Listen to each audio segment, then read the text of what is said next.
Hi guys, magbibigay lang ako ng review para dito sa aking 360 camera holder or stabilizer na ang ibang tawag ay gimbal. So kung mapapansin niya kalagay dyan ay 360. Mahigit isang taon ko na rin itong ginagamit. And then kapag nga binuksan mo siyang ganyan at ito ay nagro-rotate yung pinaka-camera holder niya. Ayan. Meron din itong kasamang ilaw. So kung gusto mong pailawin ay pindutin mo lamang ng ilang segundo. So meron itong tatlong klase ng ilaw. Meron niyang puti, orange at saka yung medyo kulay blue. Ito din pala ay rechargeable. Nalolobat siya at kapag nalobat siya ay isa-charge mo na lang siya. Tapos ay naitatayo nga rin nito. Kapag gusto nyong itayo ay hatakin nyo lang itong nasa baba. Ayan.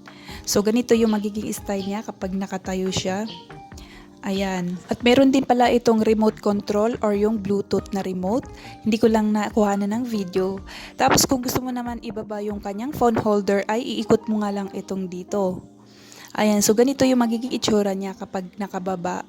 Ayan. So, sobrang ganda nito guys dahil pwedeng-pwede nga natin ito dalhin kahit saan. Dahil pwede nga natin ilagay sa ating mga bag. So, hanggang dito na lang. Thanks for watching!